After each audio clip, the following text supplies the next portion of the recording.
What would you do if someone followed you around their store like a criminal, watching your every move, questioning your right to simply shop? Most people would leave, maybe never come back. But Jamal Thompson wasn't most people.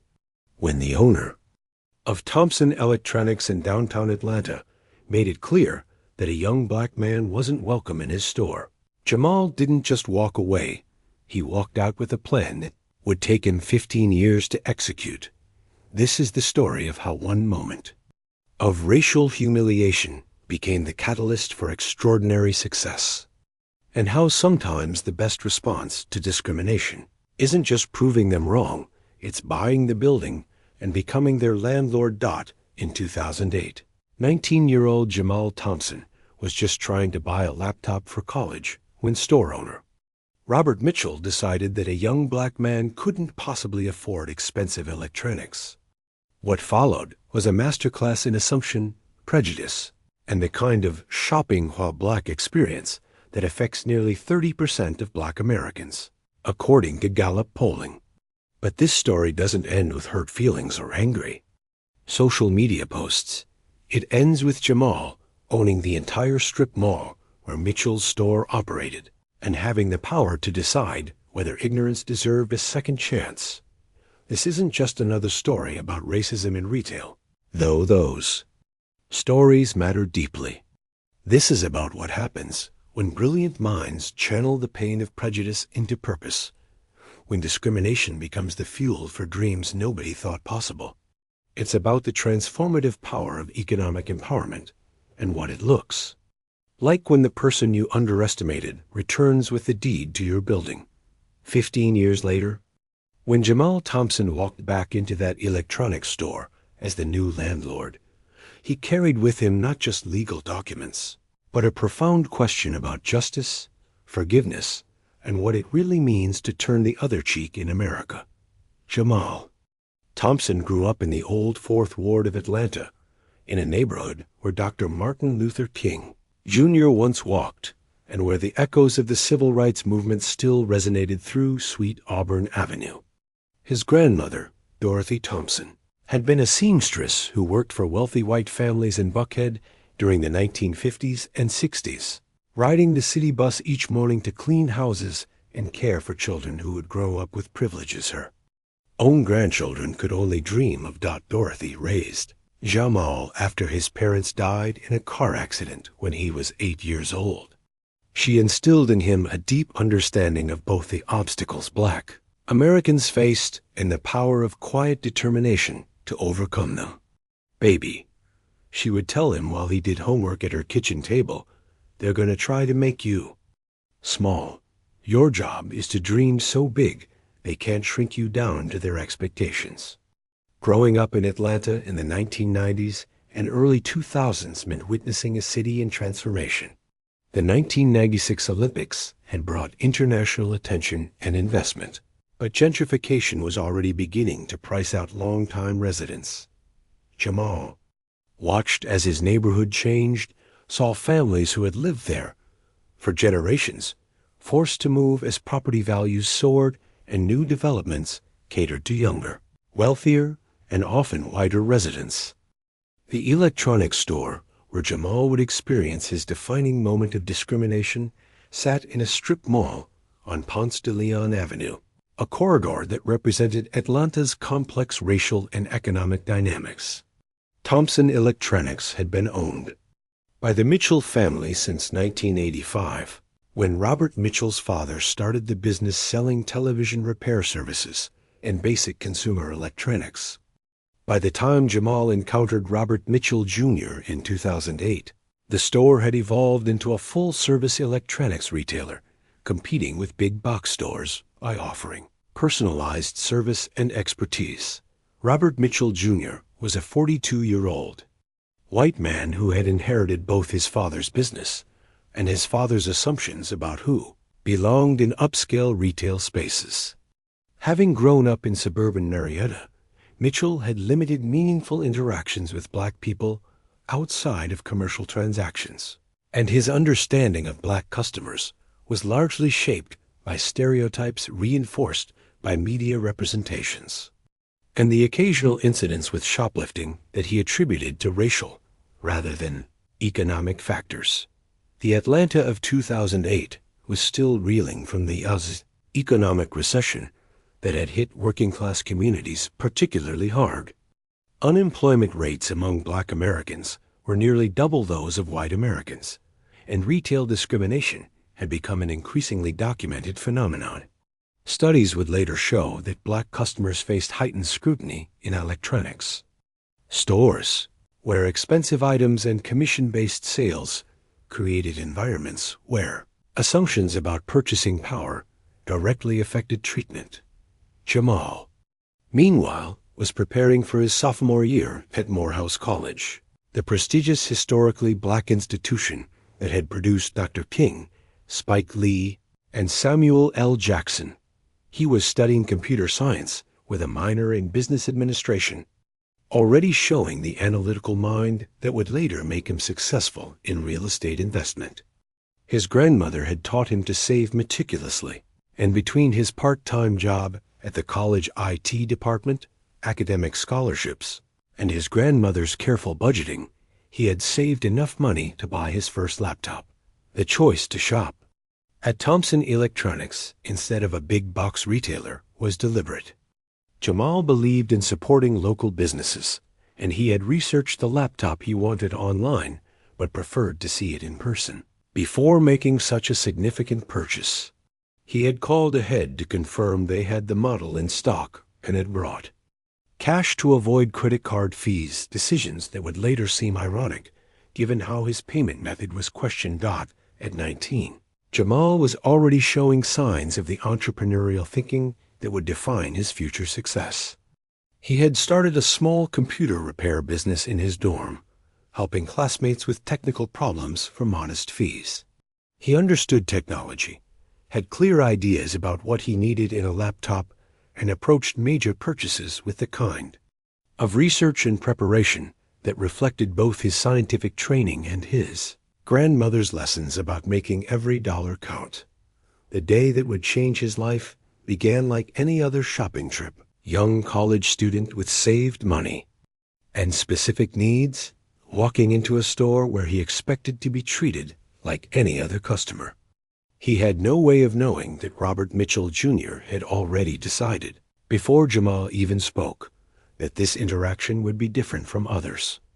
On a humid Tuesday morning in August 2008, Jamal Thompson walked into Thompson Electronics wearing a Morehouse College t-shirt, khaki shorts, and the kind of nervous excitement that comes with making your first major technology purchase. He had $1,800 in cash in his wallet, money saved over 18 months through careful budgeting and weekend work, and a clear idea of exactly which laptop he wanted. A Dell Studio 15 with upgraded RAM and a dedicated graphics card that would handle both his computer science coursework and the gaming he enjoyed during downtime.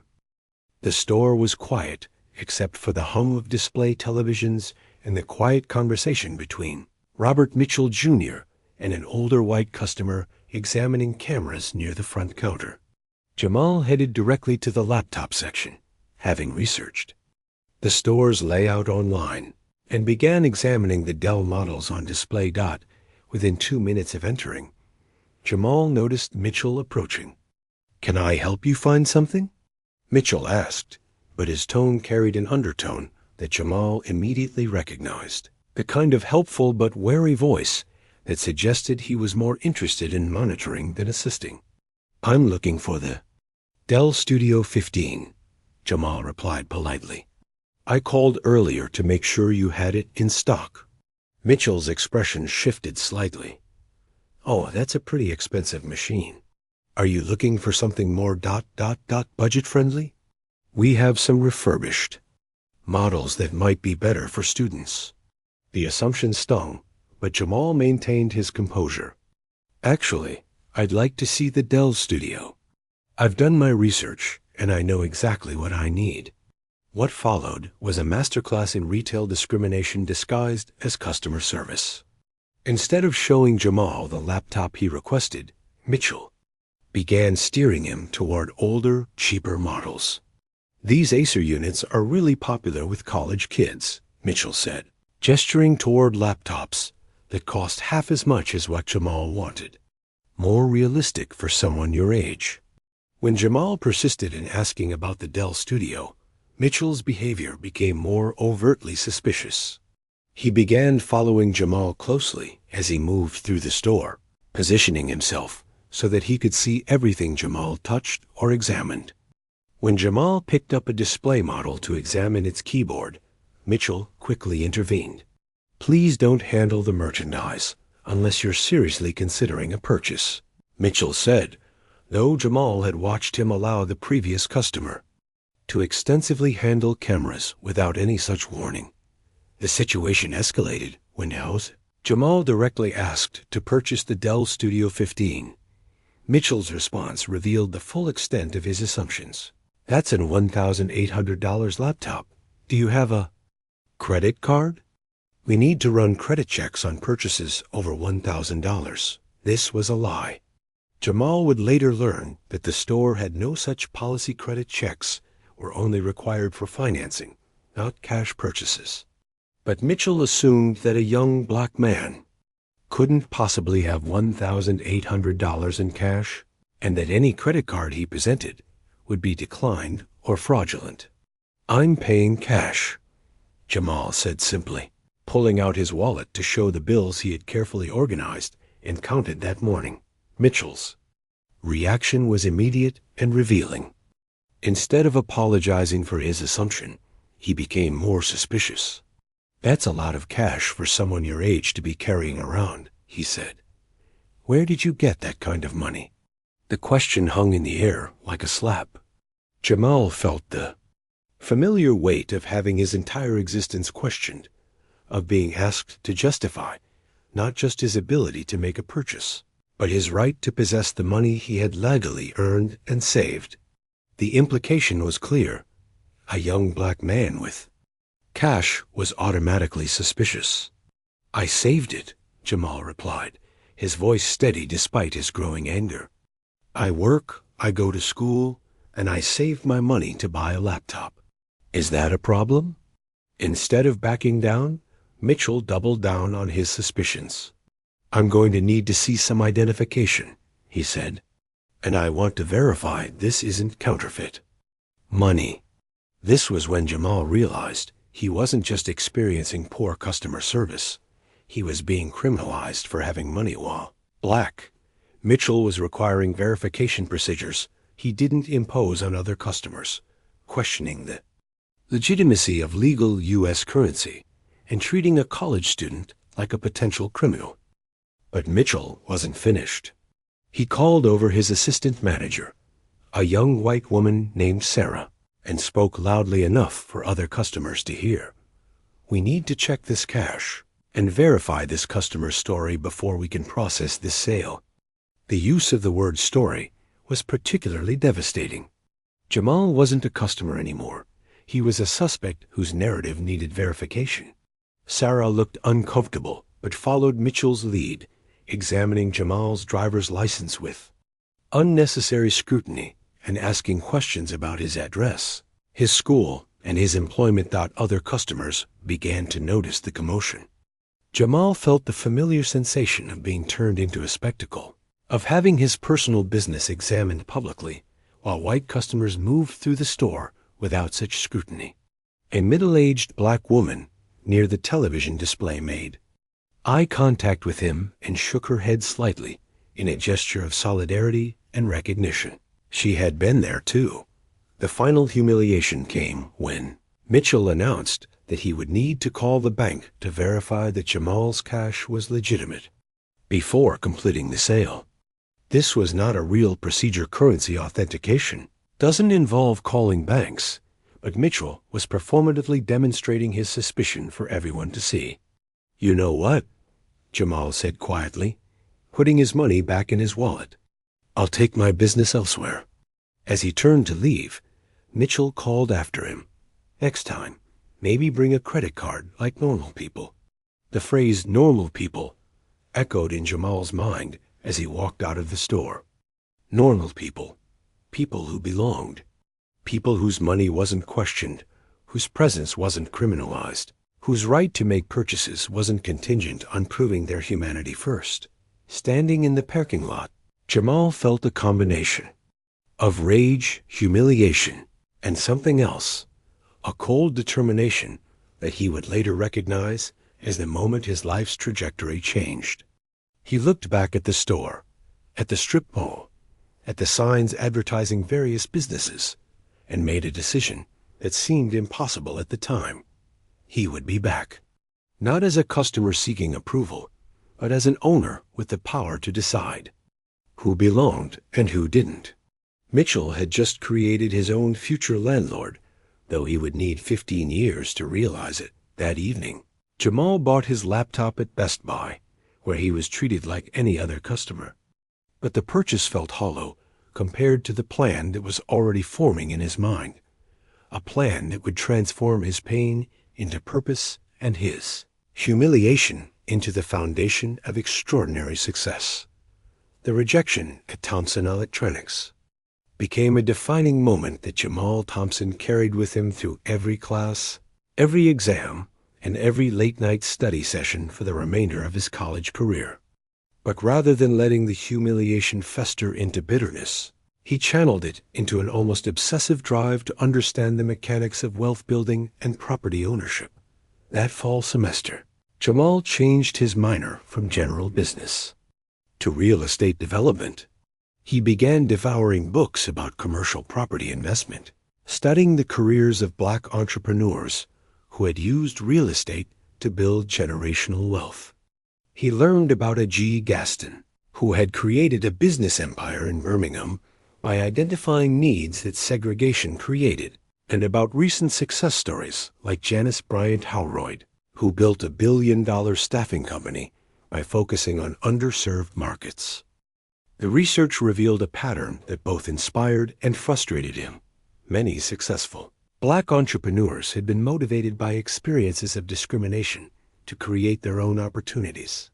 Jamal realized that Mitchell's treatment hadn't been an isolated incident. It was part of a broader pattern of retail discrimination that affected nearly 30% of Black Americans, according to studies he found in his research. But understanding the problem wasn't enough. Jamal needed to build the skills and capital necessary to eventually purchase real estate.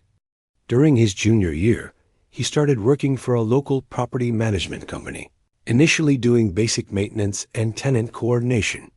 The job paid minimum wage, but it gave him invaluable insight into how commercial properties operated. Financially, through conversations with his supervisor, Maria Santos, a Latina property manager who had worked her way up from administrative assistant to regional supervisor, Jamal learned about the complex relationships between tenants, property owners, and management companies. Maria became an unofficial mentor, explaining how rental agreements worked, how property values were determined, and what factors made commercial investments successful or disastrous.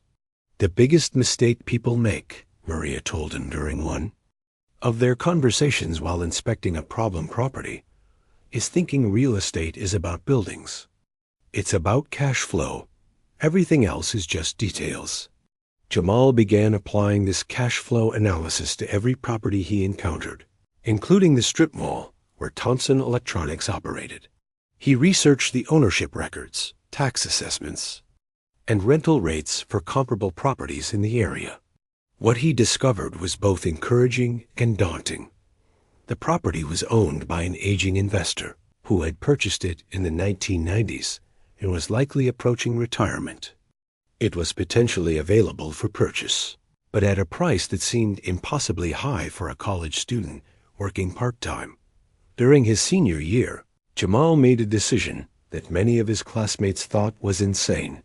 Instead of applying for traditional entry-level jobs in computer science, he would focus entirely on real estate investment while using his technical skills to generate immediate income.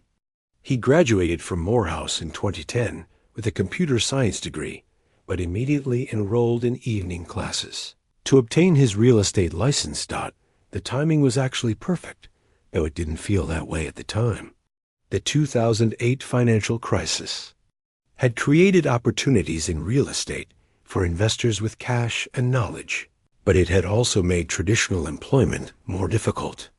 While many of his classmates struggled to find jobs in their field, Jamal combined his technical expertise with his growing real estate knowledge to create multiple income streams.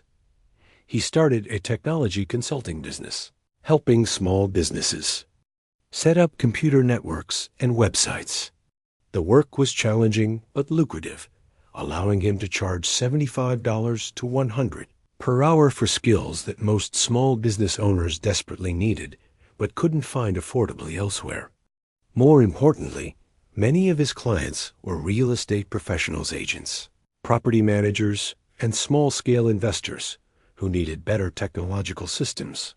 Through these professional relationships, Jamal gained access to investment opportunities that weren't available to the general public.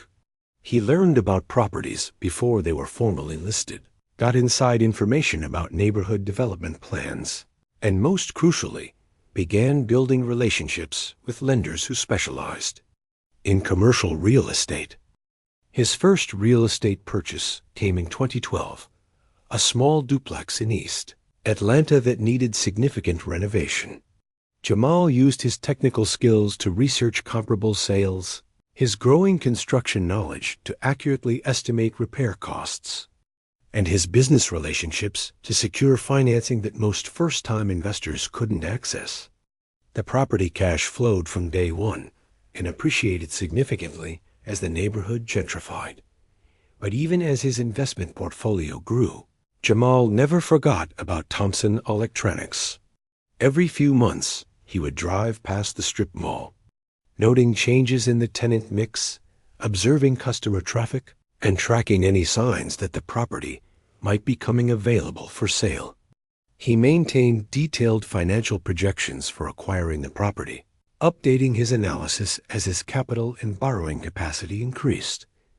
The psychological toll of his long-term plan was significant. Jamal found himself constantly motivated by the memory of Mitchell's dismissive treatment, but he also worried about becoming consumed by resentment.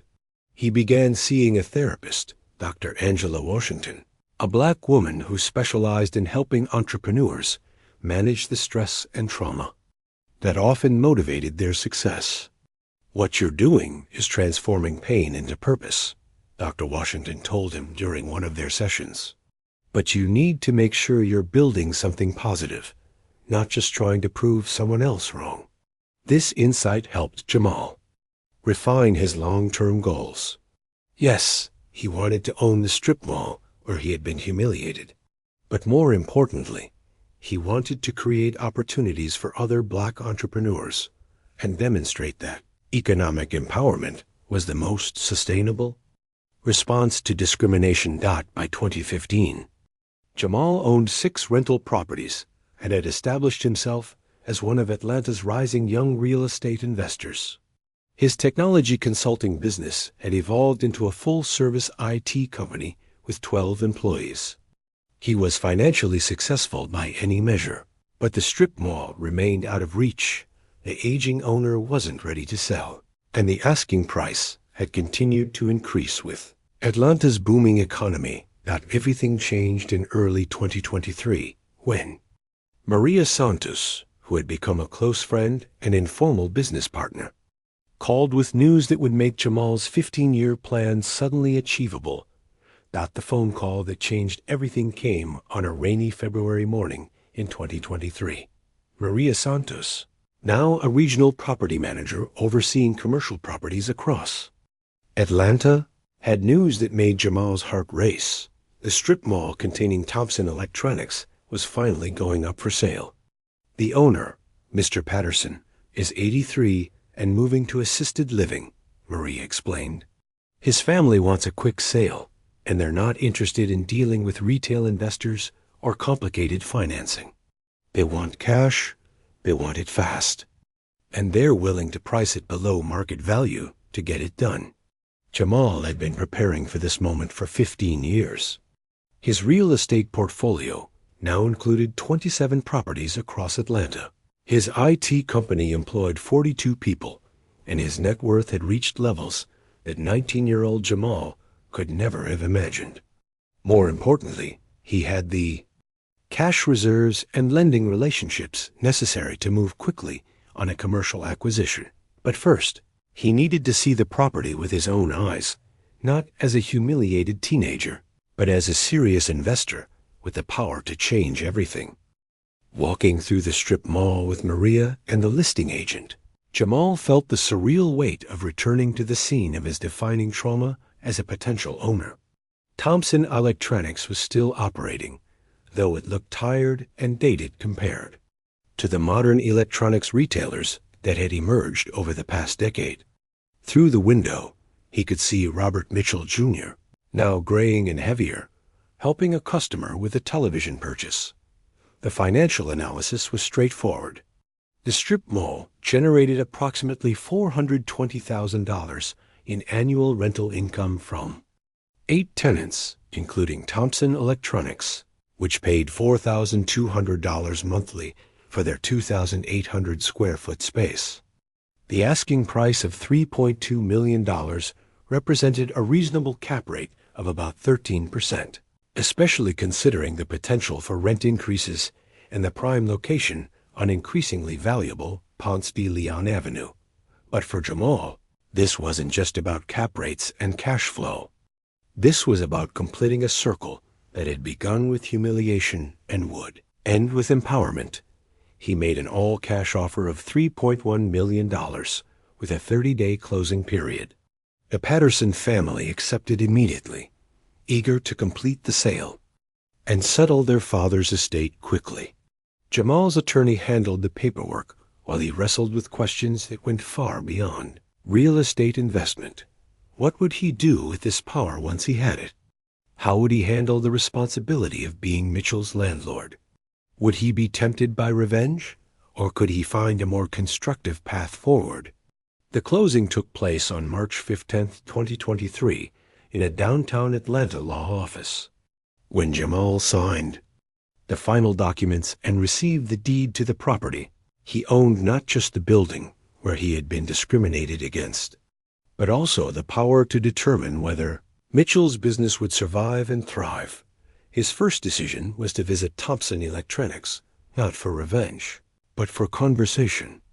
On a Thursday afternoon, Jamal walked into the store wearing a business suit and carrying a folder containing lease documents and property ownership papers.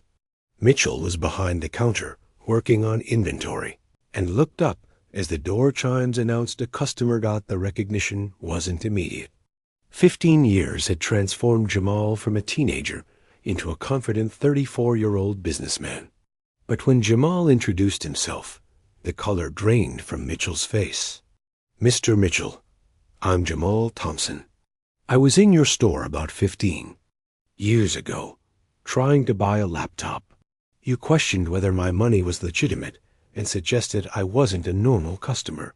Do you remember that day?" Mitchell's expression shifted through several emotions: confusion, recognition, and then a dawning horror as he realized the implications of this visit. I think there might have been some misunderstanding," Mitchell began, but Jamal held up his hand. "There was no misunderstanding," Jamal said calmly. "You made assumptions about me based on my race and age, and you treated me like a criminal for having money while black. Today, I'm here as your new landlord. I bought this building yesterday." The silence that followed was profound. Mitchell understood immediately that his business, his livelihood, was now in the hands of the young man he had humiliated 15 years earlier. But Jamal's next words weren't what Mitchell expected. "I'm not here for revenge, Mr. Mitchell. I'm here because I believe people can grow and change. Your lease is up for renewal in 6 months. I want to offer you a new 5-year lease at the current rate, with one condition. You implement bias training for all employees and post a clear non-discrimination policy in your store. I want you to guarantee that no customer will ever be treated the way you treated me." Mitchell's relief was visible, but so was his shame. Ah, yes, absolutely. I'm sorry about what happened.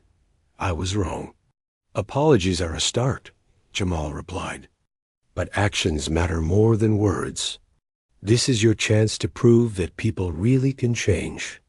Walking out of the store, Jamal felt something he hadn't expected. Not triumph, but peace. The circle was complete, but it had closed with forgiveness rather than revenge. 6 months after taking ownership of the strip mall, Jamal Thompson had transformed not just the property, but his entire approach to business and community development. The renovation of the strip mall became a case study in how economic empowerment could be used for community uplift rather than individual revenge. To his word, Robert Mitchell implemented comprehensive bias training for all Thomson Electronics employees. He partnered with the Atlanta chapter of the NAACP to develop anti-discrimination policies and brought in diversity consultants to help staff understand the impact of racial profiling on customers.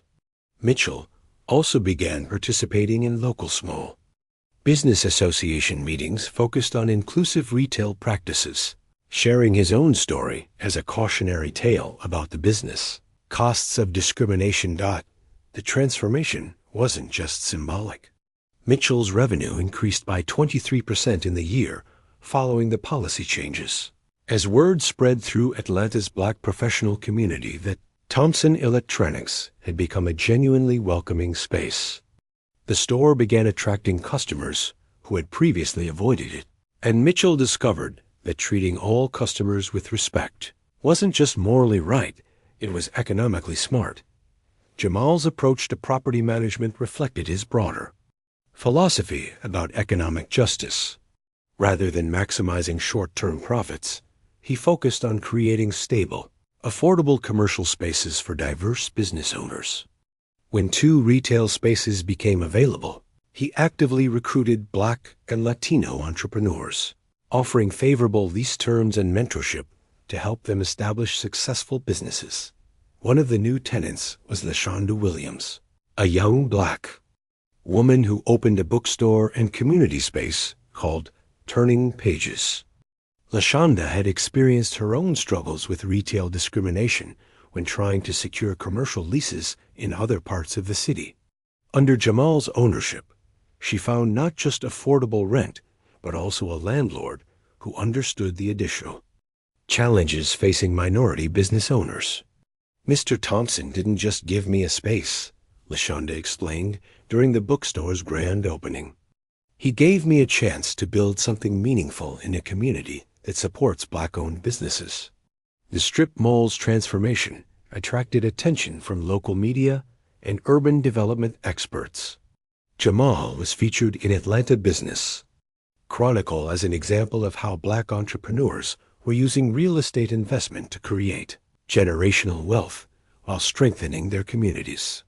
His story resonated particularly with young people who saw education and economic empowerment as more effective responses to discrimination than anger or despair.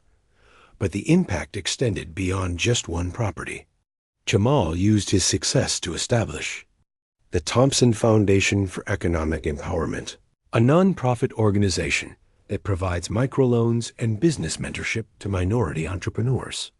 The foundation's first initiative was a partnership with Morehouse College to create an entrepreneurship program that combined traditional business education with practical real estate investment training. Dr. Angela Washington, Jamal's therapist, who had helped him channel his trauma into positive action, noted the psychological significance of his approach. Jamal could have used his success for revenge, which would have felt satisfying but ultimately been destructive, she observed. Instead, he chose transformation, not just of himself, but of the entire ecosystem around him. The relationship between Jamal and Mitchell evolved into something neither man could have anticipated. Mitchell became one of the strip mall's longest-serving tenants and most vocal advocates for inclusive business practices. He began referring customers to other businesses in the mall and participated in community events organized by the tenant association. In 2024, Mitchell approached Jamal with an unexpected proposal. He wanted to sell Thompson Electronics and retire, but he hoped the new owner would maintain the store's commitment to serving all customers equally. Working together, they found a buyer who shared those values, a young Latina entrepreneur who specialized in sustainable electronics and technology education. Jamal's investment portfolio continued to grow, but his approach remained consistent: acquire properties where he could create opportunities for underrepresented entrepreneurs while generating reasonable returns. By 2024, he owned commercial properties in 6 Atlanta neighborhoods, housing more than 60 small businesses, 40% of which were owned by minorities. The strip mall on Ponce de Leon Avenue became a model for inclusive commercial development. Property values in the area increased steadily, but existing businesses were protected through long-term leases and gradual rent adjustments that allowed them to grow alongside the neighborhood. Most importantly, the story began inspiring others. Young people who heard about Jamal's journey started their own real estate investment clubs, studying his methods while developing their own approaches to building wealth and addressing community needs. The 15-year arc from humiliation to empowerment had become a roadmap for others facing similar challenges, proving that sometimes the most powerful response to discrimination isn't confrontation. It's construction. Jamal Thompson's journey from discriminated customer to empowered landlord represents more than just a personal success story. It's a blueprint for how economic empowerment can transform individual trauma into community progress. When Robert Mitchell questioned a 19-year-old's right to shop in his store, he inadvertently created the very force that would eventually hold his business's future in its hands. But the most remarkable aspect of this story isn't the poetic justice of victim becoming victor. It's how Jamal chose to wield that power. Instead of using his position for revenge, he created opportunities for redemption and growth.